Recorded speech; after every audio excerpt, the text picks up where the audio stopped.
Assalamualaikum warahmatullahi wabarakatuh. Sorry.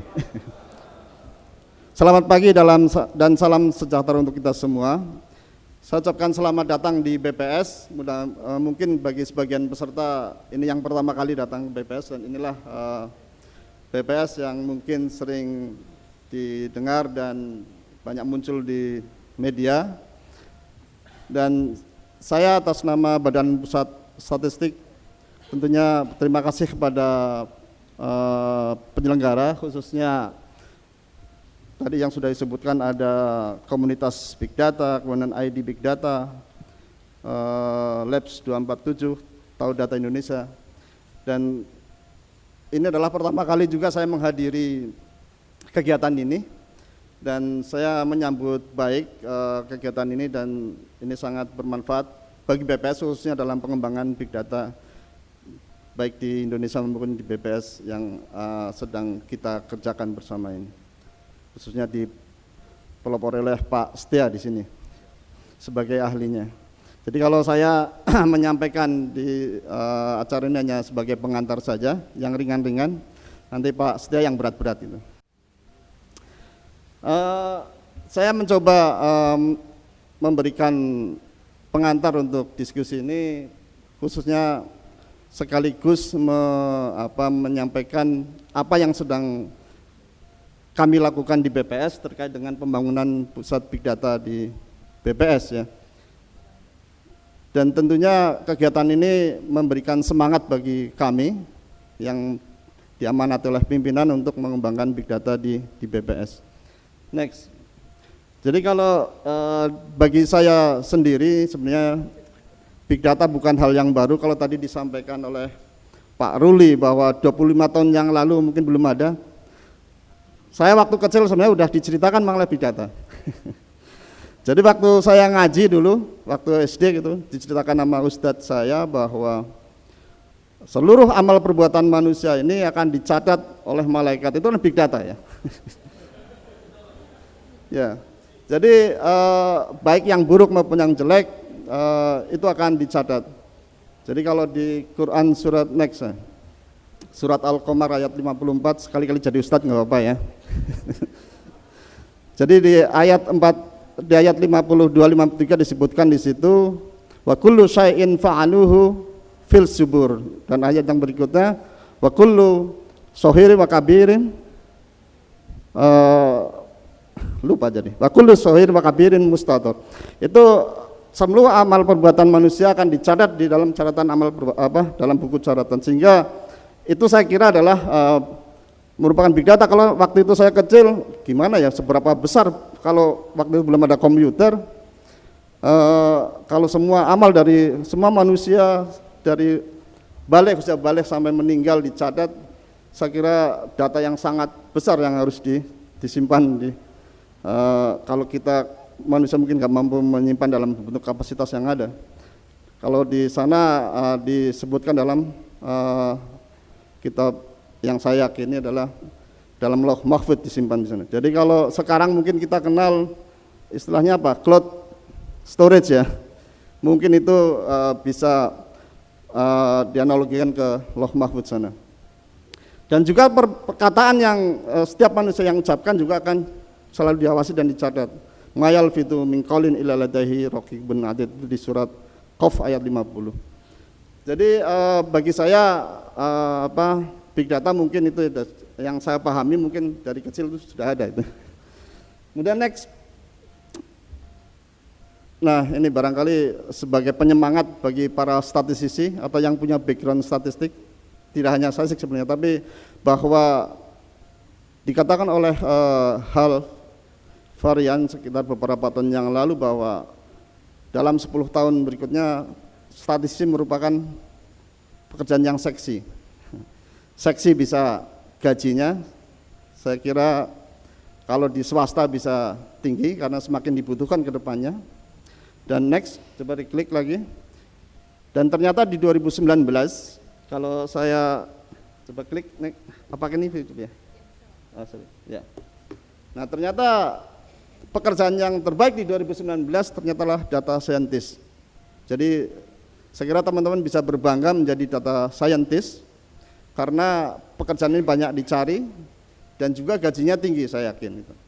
Karena lulusan STIS yang tadi saya ceritakan ke sebelah saya bahwa tahun lalu kalau salah ada yang diambil oleh Gojek, berani membayar ganti rugi dan menggaji gaji yang cukup tinggi, mungkin lebih tinggi daripada teman-teman yang sudah masuk BPS gitu. Itu adalah kenapa data scientist menjadi best job di 2019, dan saya kira kedepannya juga akan menjadi best job dan seterusnya. Nah, bagaimana menjadi data scientist yang ideal? Menurut saya ada 3 hal yang saya kira perlu dikuasai ya. Selain memahami matematika dan statistik, saya kira juga harus memahami komputer IT-nya. Jadi kalau hanya komputer IT dan data statistik saja, saya kira belum lengkap. Karena apa? Misalnya kemarin saya misalnya meminta kepada yang ahli komputer untuk mengolah atau meng-crawling atau maupun mencoba menganalisis data yang terkait dengan investasi misalnya, atau itu berarti terkait dengan infrastruktur pembangunan dan sebagainya. Nah, itu coba crawling beberapa atau pakai text mining ya, beberapa kata yang terkait dengan investasi maupun dengan pembangunan infrastruktur. Mereka berhasil. Tapi setelah itu, what's next gitu kan? Nah, statisi mungkin bisa menyelesaikan hal itu. Jadi ketika yang ahli komputer bisa menghasilkan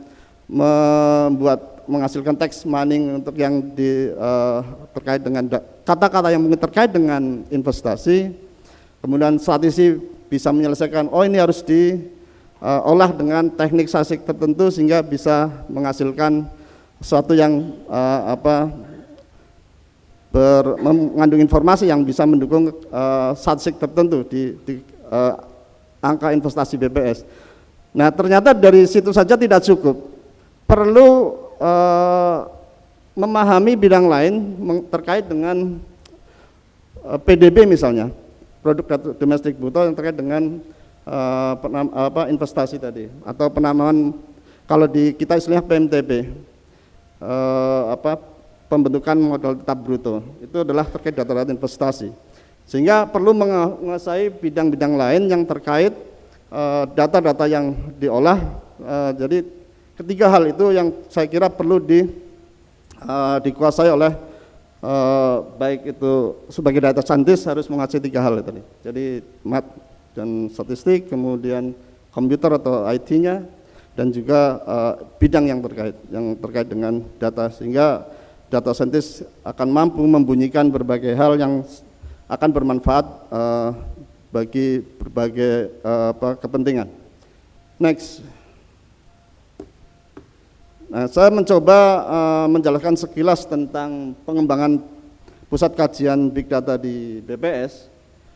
Mengapa itu penting? Ada beberapa hal. Yang pertama adalah bahwa dari sekian ratus survei yang ada di BPS mungkin ya, itu akan memberatkan responden burden, sehingga sejumlah survei yang ada mungkin bisa dikurangi atau dihilangkan dan diganti dengan big data. Atau cara lain, survei-survei yang sangat tebal kuesionernya ya, mungkin informasinya bisa dikurangi, sebagian bisa diisi atau dikumpulkan melalui big data. Itu untuk mengurangi responden burden. Yang kedua, cost efektif dan efisien. Jadi saya kira dengan menggunakan big data kita akan memotong anggaran yang cukup besar. Kita tahu bahwa survei yang dilakukan oleh BPS ya, anggarannya sangat besar walaupun sampelnya mungkin hanya sekitar 10.000 misalnya. Itu anggarannya cukup besar untuk berbagai kegiatan yang terkait dengan survei. Nah, dengan big data tentu akan memotong anggaran yang cukup besar sehingga biaya menjadi berkurang dan juga lebih efisien karena waktu menjadi lebih cepat untuk penyajiannya. Dan yang terakhir saya kira yang penting bahwa big data bisa mendukung official statistik yang dihasilkan oleh BPS atau statistik resmi yang kita hasilkan, bisa dalam bentuk misalnya apa yang dikumpulkan atau informasi yang dikumpulkan melalui big data bisa mendukung SASIK resmi yang ada. Yang pertama, yang kedua saya kira SASIK resmi yang dikumpulkan oleh BPS sering membutuhkan informasi-informasi tambahan yang harus dikumpulkan melalui big data. Jadi berbagai data-data pendukung yang tidak bisa dilengkapi baik melalui survei maupun melalui catatan administratif yang ada bisa disupport melalui informasi yang dikumpulkan melalui big data. Next. Nah, kita kalau melihat perkembangan ataupun tren informasi yang dihasilkan melalui internet, saya kira semakin dari tahun ke tahun pertumbuhannya semakin cepat. Saya kira itu adalah salah satu karakteristik dari big data. Jadi di tahun 2019 misalnya ada sekian dibandingkan 2018, pertambahannya cukup signifikan di sejumlah baik medsos maupun sumber data lain terkait dengan big data. Dan ini perlu saya kira direspon oleh BPS dalam rangka memperoleh informasi untuk mendukung kegiatan-kegiatan SASIK yang ada di BPS. Next. Nah, ini adalah roadmap yang sudah kami kembangkan di BPS. Jadi kalau kita mengacu pada awal kegiatan terkait dengan big data mulai 2014 sampai 16, sebenarnya pada saat itu kita masih sifatnya ada melakukan eksplorasi dan juga kemungkinan visibilitas penggunaan big data untuk mendukung official statistik.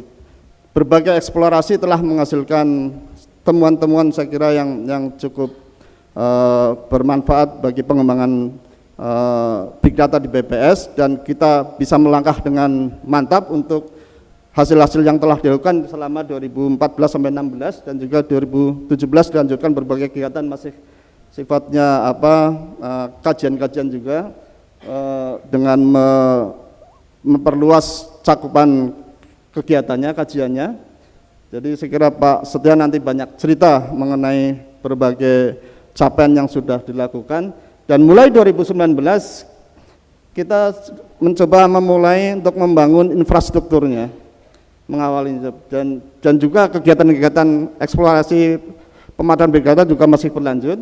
Dan di 2020 kita sudah mulai mencoba membangun infrastruktur di fase pertama terkait big data, dan yang penting lagi sudah ada war room development. Jadi ini bagian penting juga untuk melihat, memonitor dan juga menindaklanjuti berbagai hal yang terkait dengan pengembangan big data di BPS.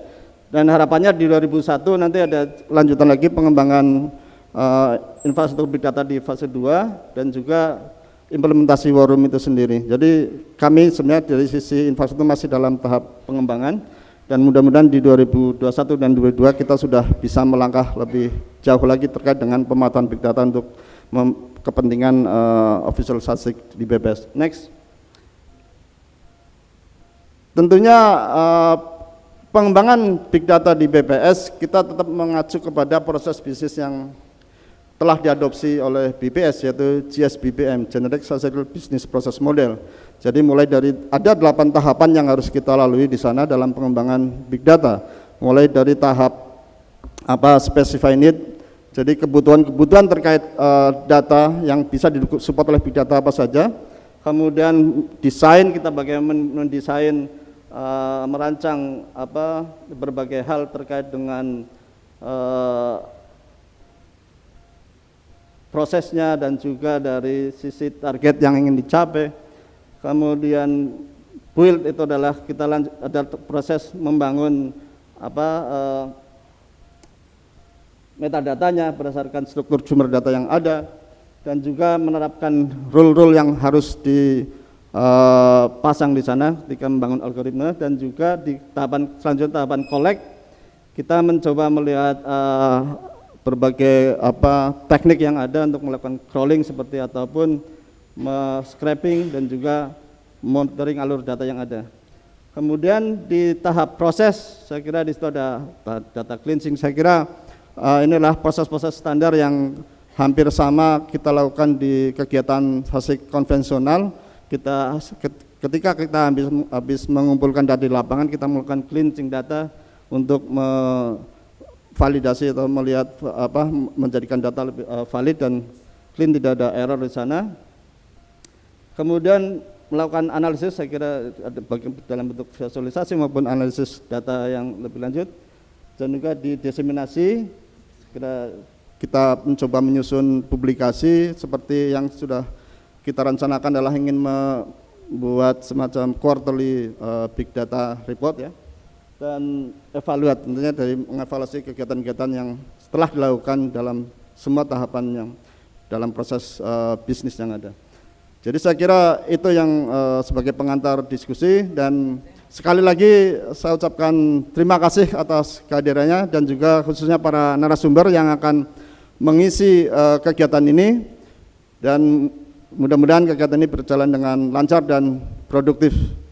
Sekian, Assalamualaikum warahmatullahi wabarakatuh. Waalaikumsalam warahmatullahi wabarakatuh.